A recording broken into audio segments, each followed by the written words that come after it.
the election scheduled for the end of October, with Benjamin Netanyahu's coalition racing to expand control of land in occupied Palestine and drive out Palestinians before its mandate expires. That is according to reporting, at least from the Guardian newspaper. Let's try and get some answers on this now with Natasha Hausdorff, who's legal director at UK Lawyers for Israel, barrister at 6 Pump Court Chambers. Natasha, thanks so much for coming back on the show. Really appreciate your time this morning. And if this is the case, these settlements would surely be illegal, wouldn't they?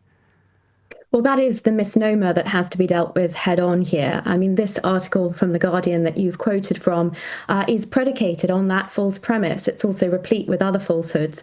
But this buzzword of illegal settlements doesn't reflect the realities of the legal position, of what international law says about settlements, Jewish communities being built in these respective territories, or indeed what the local administrative law that Israel has applied says either. It also draws these sweeping generalizations between Judea and Samaria, or the West Bank, and Gaza, and the announcement by the Defense Minister Katz in relation to the military outposts that have been announced, which you've just referred to in Gaza, are not civilian settlements at all. Well, so lots to unpack here. Sure. Well, I suppose someone arguing that they do contravene international law might say this: the UN, the ICJ, the International Court of Justice, continue to consider the West Bank to be occupied territory. They argue that Article 49 of the Fourth Geneva Convention prohibits an occupying power from transferring parts of its own civilian population into occupied territory. In 2016, the UN Security Council adopted Resolution 2334,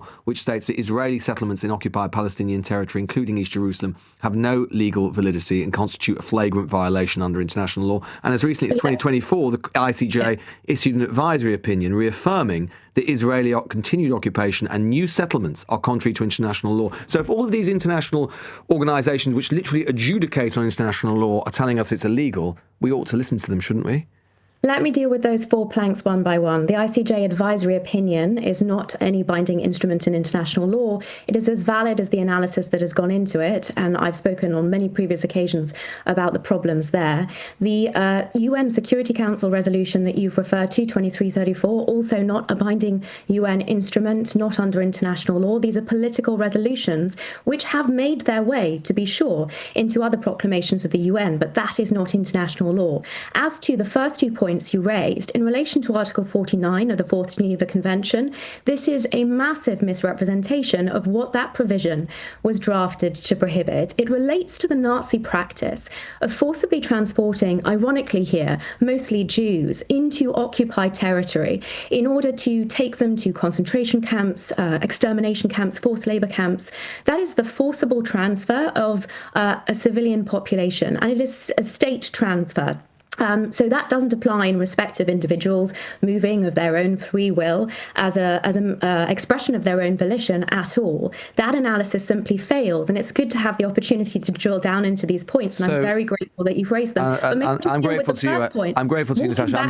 I'm grateful. Can I just raise one more point, just because we're just up against it in terms of time? Dealing with the first 4 points before moving on to the next one. Well, because the first plank that you raised is to call this occupied territory, and that is certainly the false premise under which all of these. You don't think there's any occupied territory in? Well, it's not a matter of what I think. Well, as a matter of the proper application of international law, there's very clear international law, customary international law that determines the borders of newly emerging states at their moment of independence. Natasha, if you're rejecting what these international organisations are saying, why is it that so many within Israel itself, dozens from Israel's political and military elite, including 2 former prime ministers and former heads of all the security services, are right now threatening legal action against their own government over their support for terrorism in the West Bank and these continued expansion of settlements?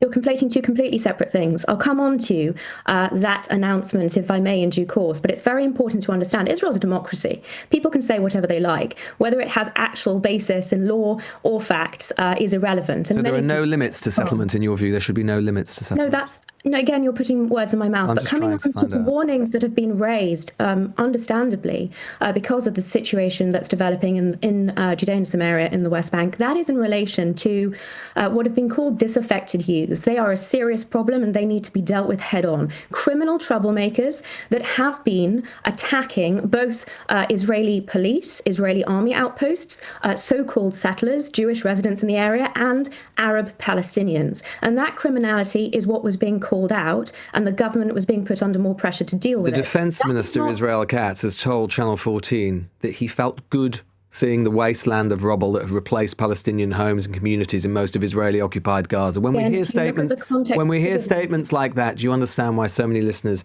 and viewers will not feel especially assuaged by the assurance? Any proper ability to drill down into the realities of these or the context.